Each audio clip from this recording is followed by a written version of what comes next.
बिस्मिल्लाहिर्रहमानिर्रहीम। आज का जो हमारा लेक्चर है वो जिस टॉपिक के ऊपर है वो बहुत इंपॉर्टेंट जो है लॉन्ग क्वेश्चन है। और पेपर में जो है वो लॉन्ग क्वेश्चन के हवाले से भी बहुत ज़्यादा इंपॉर्टेंट है। जैसे कि हमने अपने प्रीवियस लेक्चर में फॉरेस्ट को डिस्कस कर रहे थे, द ग्रासलैंड इकोसिस्टम के ग्रासलैंड जो है उसका इकोसिस्टम क्या होता है। ग्रासलैंड हम किसको बोलते हैं? तो ग्रासलैंड हम किसको बोलते हैं? The ecosystem with grassy lands and with annual rainfall from 250 to 750 millimetre is called grassland ecosystem. ऐसा इकोसिस्टम जहां पे ग्रासी लैंड्स मौजूद हो और एनुअल रेनफॉल जो है वो होती हो 250 से 750 उसको हम बोलते हैं कि वो हमारे पास ग्रासी लैंड है। अब हम देख लेते हैं कि उसकी लोकेशन कहाँ कहाँ पे है। The grass land ecosystem are found in Gilgit में है, कश्मीर में है, वजीरिस्तान में है एंड लोअर चित्राल। इन एरियाज में ग्रास लैंड जो है वो मौजूद है। Large grassland use present in centre of Eurasian continent. Eurasian continents के अंदर जो है वो बहुत ज्यादा लार्ज हमारे पास ग्रासलैंड्स आ जाते हैं। अब हम देख लेते हैं कि हमारे पास कौन कौन सी टाइप्स के जो है वो ग्रासलैंड हो सकते हैं। तो ग्रासलैंड हमारे पास कौन कौन से हैं? टू टाइप के हमारे पास ग्रासलैंड जो है वो आ जाते हैं। फर्स्ट वन हमारे पास आते हैं प्रायरीज। प्रायरीज हम किनको बोलते हैं? ऐसे grassland, the grassland without woody trees, जो कि वुडी ट्रीज के विदाउट होते हैं। ऐसी लैंड जहां पे वुडी ट्रीज जो है वो प्रेजेंट नहीं होते तो हम उसको कहते हैं कि ये हमारे पास प्रायरीज है। ठीक है। These grassland do not have woody plant, इनके पास वुडी प्लांट्स नहीं होते हैं। Grassland present in temperate climate also called प्रायरीज। ऐसे ग्रासलैंड जो कि टेम्परेट क्लाइमेट के अंदर सरवाइव कर रहे होते हैं, रह रहे होते हैं उधर, हम उनको कहते हैं प्रायरीज। उनको भी हम प्रायरीज कहते हैं। और उनके एग्जांपल्स क्या है? नॉर्थ अमेरिका और अर्जेंटीना। इन दोनों जो हमारे पास प्लेसेस हैं नॉर्थ अमेरिका और अर्जेंटीना, इधर पे प्रायरीज प्रेजेंट है, यानी कि ऐसे ग्रासलैंड जिधर वुडी प्लांट्स प्रेजेंट नहीं होते हैं। अब नेक्स्ट अगर हम बात करें तो हमारे पास फर्स्ट जो सेकंड जो टाइप हमारे पास आती है ग्रासलैंड की वो है स्वाना। तो what is sauna? The grassland with scattered woody trees. ऐसे ग्रासलैंड जिनके अंदर स्कैटर्ड फॉर्म में बिखरे हुए होते हैं वुडी ट्रीज, हम उनको कहते हैं स्वानास। दे हैव वुडी ट्रीज, और उनके पास वुडी ट्रीज प्रेजेंट होते हैं। रेनफॉल क्या है ग्रासलैंड के अंदर? Annual rainfall is about 250 to 750 millimetre. इतनी रेनफॉल जो है वो एनुअली होती है। Grassland occur in region where annual rainfall is mid way. Grassland हम उस रीजन को बोलते हैं, ऐसे रीजन को बोलते हैं जहां पे जो एनुअल रेनफॉल हो रही होती है वो मिड वे में होती है between forest and desert. Forest के अंदर जितनी रेन हो रही है और डेजर्ट के अंदर जितनी रेन हो रही है, इसके मिड में जो होती है रेन, वो उतनी उस रेंज में के अंदर जो हमारे पास रेन हो रही होती है वो हमारे पास ग्रासलैंड रीजन में प्रेजेंट होती है। Usually face severe draft. ठीक है। और हमारे पास जो ग्रासलैंड एरियाज होते हैं वो यूजुअली फेस करते हैं स्वीयर ड्राफ्ट को। ठीक है। ड्राफ्ट हम बोलते हैं कहत पड़ जाना, जहां पे रेनफॉल जो है वो ज्यादा सम टाइम नहीं भी होती है, तो हम उसको कहते हैं कि ये कौन फेस कर रहे होते हैं? समटाइम स्वीयर किस्म के जो है वो ड्राफ्ट को भी फेस करते हैं। हमारे नेक्स्ट हम देख लेते हैं कि हमारे पास जो है ग्रासलैंड के अंदर कौन कौन सी प्लांट की स्पीशीज जो है वो प्रेजेंट होती हैं।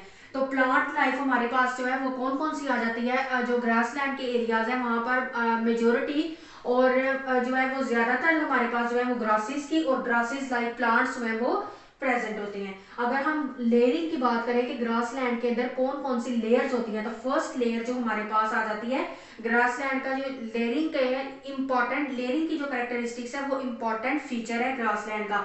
तो उसमें हमारे पास आ जाती हैं टॉल ग्रासेस भी आती हैं, मिड हाई ग्रासेस भी आती हैं, और फिर थर्ड लेयर जो बनती है उन ग्रासेस की भी आ जाती है जिनमें शॉर्ट ग्रासेस हमारे पास होती हैं। तो जो टॉल ग्रासेस है हमारे पास उनमें आ जाती है एंड्रोपोजन और पेनिसम। ठीक है।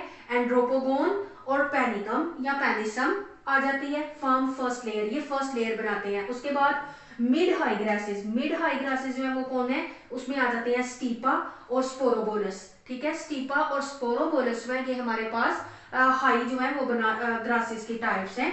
फॉर्म सेकंड लेयर, जो कि सेकंड लेयर बना रही होती हैं।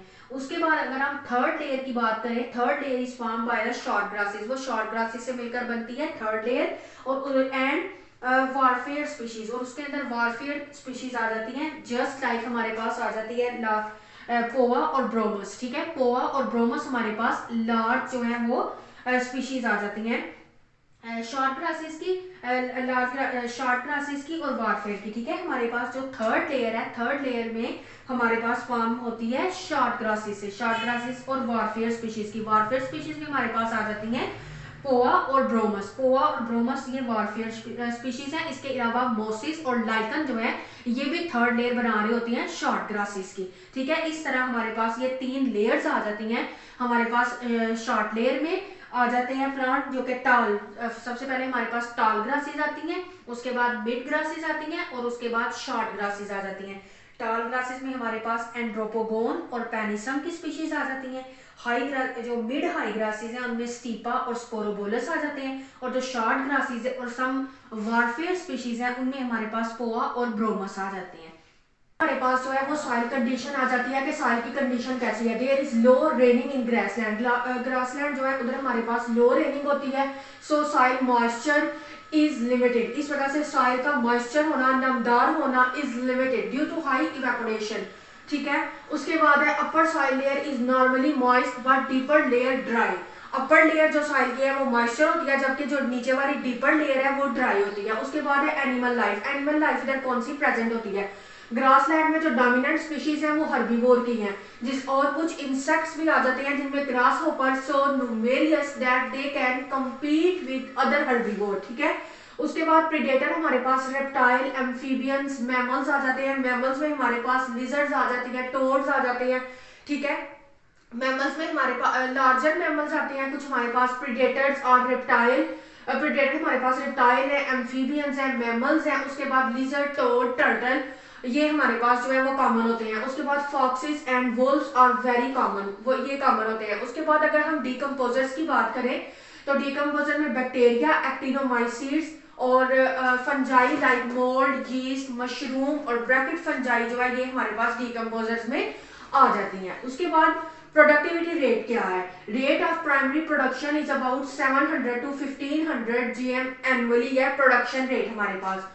सब ह्यूमिड ट्रॉपिकल ग्रासलैंड जो है वो मोर देन 4000 जीओग्राम जो है वो भी हो सकता है। एनुअल ग्रासलैंड में large grazing animals consume small amount of 5 to 10% वो टोटल हर्बेज प्रोड्यूस कर देते हैं। ठीक है, इनवर्टिब्रेट्स की अगर हम बात करें, इनवर्टिब्रेट्स की, रोडेंट्स की, बर्ड्स की, तो वो कंज्यूम करते हैं इक्वल अमाउंट और लिटिल अमाउंट में। इतनी प्रोडक्टिविटी रेट जो है वो इतना सब एनिमल जो है वो प्रोड्यूस की प्रोडक्शन, प्रोडक्टिविटी रेट की प्रोडक्शन जो है वो हो रही है। तो ये हमारा आज का लेक्चर जो है वो ग्रासलैंड के ऊपर था। ग्रासलैंड जो है ये लॉन्ग क्वेश्चन के हवाले से बहुत ज्यादा इंपॉर्टेंट है। आप आज के इस लेक्चर को देखें, अगर किसी को कोई कंफ्यूजन है या किसी का कोई क्वेश्चन है तो वो मुझे कमेंट बॉक्स में मैसेज करें। इसके अलावा डिस्क्रिप्शन में मेरा व्हाट्सएप नंबर भी आप ज्वाइन कर सकते हैं।